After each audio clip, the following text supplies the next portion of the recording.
এক সময় যাদের কারণে মাহফিলের কথা বলা গেছে না, মাইক চাইনা নিয়ে গেছে, আজকে সমাজের ওই মানুষের পরিচয় পর্যন্ত খুঁজে পাওয়া যায় না, কথা বলে দেখে না। যাদের কারণে ওলামায়ে কেরাম সমাজের মানুষ নিজের জুলুমের শিকার হওয়ার পরে নিজের জুলুমের কথা উচ্চারণ করে বলতে পারে নাই,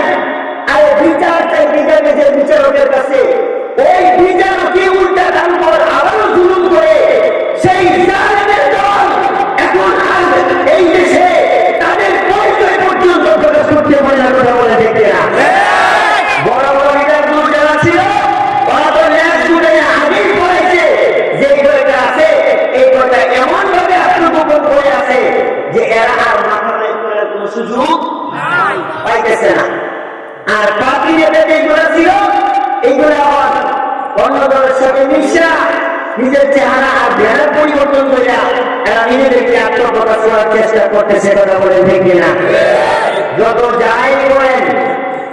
যত সুরত নিয়ে আসেন, আপনাদের সব সুরত এই দেশের জনগণ বুঝে পড়েছে। সামনে যারা আসবেন একদম তো মাশাআল্লাহ এখনো কোনো ক্ষমতার খোঁজখবর নাই, কিন্তু তাদের অবস্থা দেখে মনে হয় যে তারা মনে হয় দেশের ক্ষমতায় বসে গেছে, কথা বলে ঠিক না। একটা কথা আপনাদেরকে আমরা সবাই তৌহিদি জনতার সারা দেশের সমস্ত জনগণ আপনাদেরকে